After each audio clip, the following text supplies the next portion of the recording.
আমাদেরকে জিজ্ঞেস করা হলো কয়টা বাজে।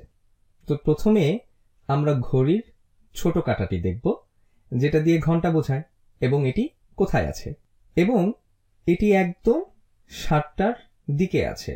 তো আমরা কেবল সপ্তম ঘন্টা পার করলাম, তাহলে ঘন্টা হলো 7। এবং তারপর আমরা মিনিটের কাঁটার দিকে দেখব, যেটা হলো ঘড়ির লম্বা কাঁটাটি, এবং এই মিনিটের কাঁটাটি একদম উপরের দিকে আছে, একেবারে 12টার দিকে। তাহলে এর মান হলো 1 ঘন্টার পর 0 মিনিট। প্রত্যেকটি সংখ্যা 5 মিনিট বোঝায়, তো এখানে 7টা বাজে। এসো উত্তরটি দেখি এবং কয়েকটি এই ধরনের সমস্যার সমাধান করি। এখানে ঘন্টার কাঁটাটি কোথায় আছে? এই ঘড়ির ঘন্টার কাঁটাটি তুমি বলতে পারো যে, আচ্ছা, এটিকে 7-এর চেয়ে বেশি, 8-এর আবার কাছে মনে হচ্ছে।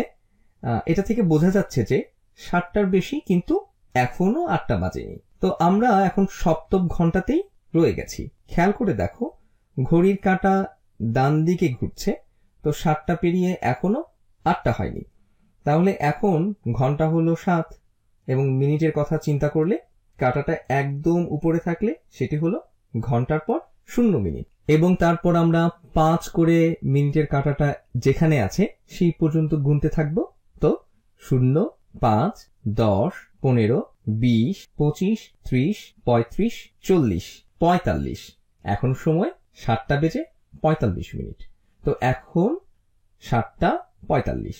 এসো আরো দুটি করি। তো ঘন্টার কাঁটাটি কোথায়? এটি 1 এবং 2-এর মাঝখানে। কিন্তু আসল বিষয়টা হলো এটা বুঝতে পারা যে 1 পার হয়ে গিয়েছে আর এখন 2টা বাজতে যাচ্ছে।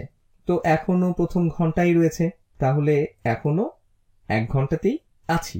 এবং মিনিট হলো আমাদেরকে শুধু 0 থেকে 5 গুণ করে গুনতে হবে। তো 0, 5, 10, 15, 20, 25, 30, 35, 40, 45। তো এটি হলো 1টা বেজে 45 মিনিট।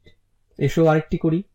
তো আবার আগের মতোই ঘন্টার কাঁটাটি 1 থেকে 2-এর মধ্যে আছে। তো এটি 1টা পার করেছে, কিন্তু এখনো 2টা বাজেনি। তো আমরা এখন প্রথম ঘন্টাতেই রয়েছি, এবং তারপর মিনিট হলো, আমরা 12 থেকে শুরু করি। 0, 5, 10, 15। এটি হলো 1টা বেজে 15 মিনিট। এসো আরো একটি করি। তো এটিতে ঘন্টার কাঁটাটি একদম 2টা বরাবর আছে, এবং মিনিটের কাঁটাটিও একদম 12টা বরাবর আছে। এর মানে 2টা বেজে 0 মিনিট।